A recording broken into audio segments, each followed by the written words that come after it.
미중 간의 무역 분쟁이 다시 부각이 됐습니다. 최근 상승세를 보이던 우리 증시에 또 다른 부담이 되고 있는데요. 지난 주말 미중 무역 협상을 위해 워싱턴을 방문했던 중국 대표단이 미국 농가 방문 일정을 취소하며 화해 분위기를 기대하던 시장에 찬물을 끼얹은 바 있습니다. 이번 주 우리 증시는 어떻게 흘러갈 전망인지 양한나 기자와 이야기 나눠보도록 하겠습니다. 어서 오세요. 안녕하세요. 네, 미중 무역 협상이 좀 난항에 부딪힌 것 같은데 우리 증시도 이 영향을 오늘 좀 받은 것 같더라고요. 네, 그렇습니다.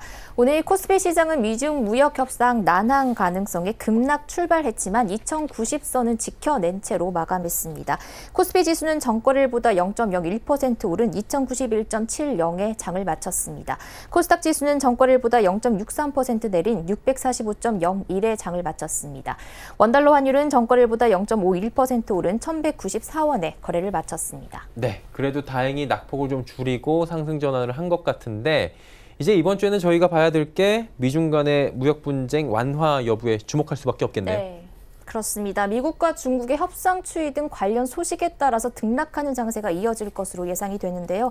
여전히 미중 무역 협상에 대한 기대감이 남아있고 또 미국 연준 위원들의 온건한 통화정책 발언들로 이 상승 요인들이 여전히 유효하긴 하지만 이번 주 지수는 박스권 속에서 속도 조절 양상을 보이겠습니다. 또 시장의 기대를 웃돌 것으로 예상되는 미국 마이크론의 실적 기대가 또 지수에 긍정적인 영향을 줄 수 있겠습니다. 마이크론은 미국 메모리 반도체 업체로 삼성전자, SK하이닉스 와 함께 메모리 반도체 3강으로 꼽히는 만큼 국내 반도체 업황에 영향을 줄 수 있기 때문입니다. 증권가는 이번 주 코스피 예상 밴드를 2040에서 2120으로 제시했습니다.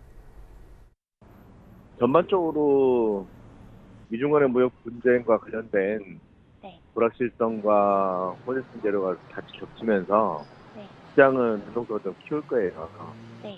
다만 이제 연준 위원들의 온건한 통화정책 발언이라든지 그 주말에 있을 마이크로 실적 발표 등을 감안하면 낙폭은 제한된 가운데 그 주 후반에 반등을 좀 모색할 것으로 예상을 하고 있어요.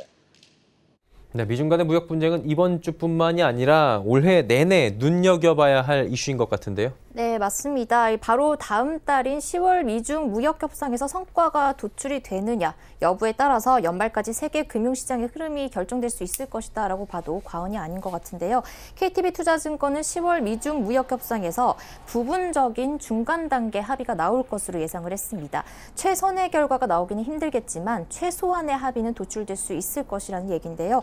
박석현 연구원은 중국이 대미 농산물 수입을 확대하고 시장 개방을 확대하거나 미국 입장에서 대중 관세율 인상을 내년으로 연기하고 지난 1일에 부과한 15%의 관세를 철회하는 등 중간 단계 협상이 타결이 되면 우리 코스피 지수가 연중 고점을 회복할 수 있을 것이라고 내다봤습니다. 또 국내외 국채 금리도 추가 상승을 보인 뒤 안정화할 수 있을 것으로 내다봤습니다. 네.